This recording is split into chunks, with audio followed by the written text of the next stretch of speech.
قال رسول الله صلى الله عليه وسلم آية المنافق ثلاث إذا حدث كذب وإذا وعد أخلف وإذا اؤتمن خان۔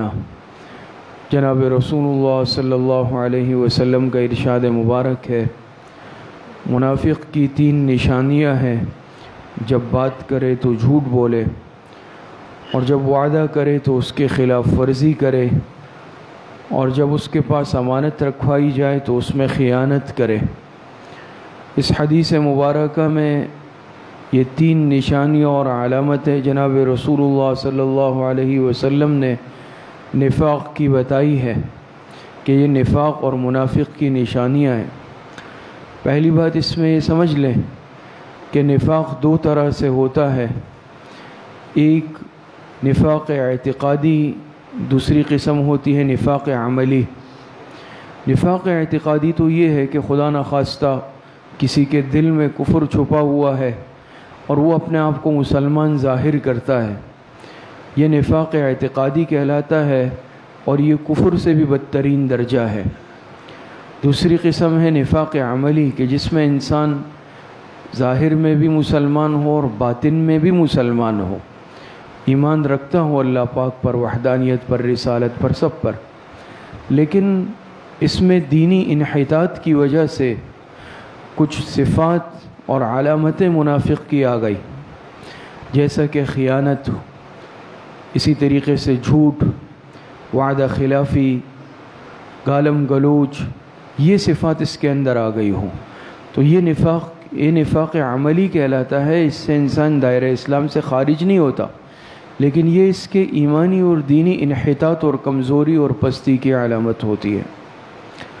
تو یہ اس میں تین علامتیں حضور علیہ السلام نے بتائی ہیں، اور علماء نے اس میں بھی نکتہ لکھا کہ اس میں نفاق کی تمام صورتوں کی طرف اشارہ ہے۔ یعنی پہلی جو صورت ہے اذا حدث کذب، اس میں گویا کہ یہ لسان کی طرف اشارہ ہے، نفاق لسانی۔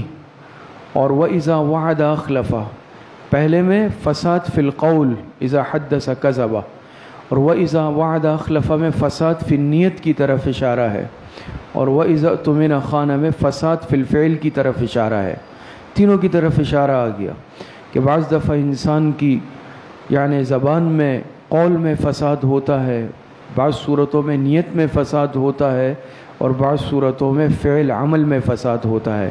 بہرحال پہلی علامت ذکر کی اذا حدث کذب، جھوٹ بولنا یہ گناہ کبیرہ ہے، ناجائز اور حرام ہے۔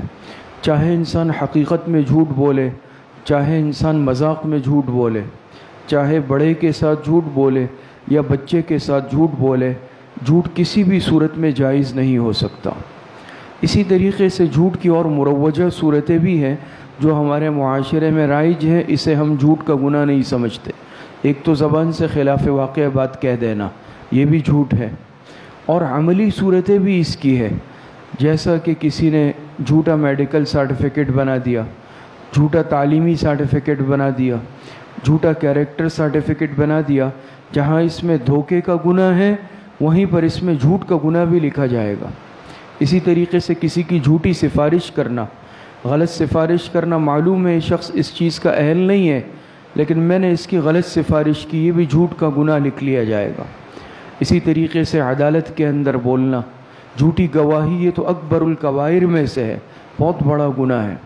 تو بہت ساری صورتیں آج ہمارے معاشرے کے اندر رائج ہے جو جھوٹ کے اندر داخل ہیں۔ تو بہرحال اس حدیث کا خلاصہ یہ نکلا کہ جھوٹ گناہ کبیرہ بھی ہے، جھوٹ نفاق کی علامت بھی ہے، اور کسی بھی صورت کے اندر جھوٹ بولنا یہ جائز نہیں۔ اور ایک اور روایت میں بھی آتا ہے کہ ایک انسان جھوٹ بولتا رہتا ہے یہاں تک کہ اس کا جھوٹ اطراف عالم میں پھیل جاتا ہے اور اللہ پاک کے ہاں یہ کذاب لکھ لیا جاتا ہے۔ تو اللہ پاک ہم سب کو صحیح عمل کی توفیق عطا فرمائے اور نفاق کی نشانیوں سے اللہ پاک محفوظ فرمائے۔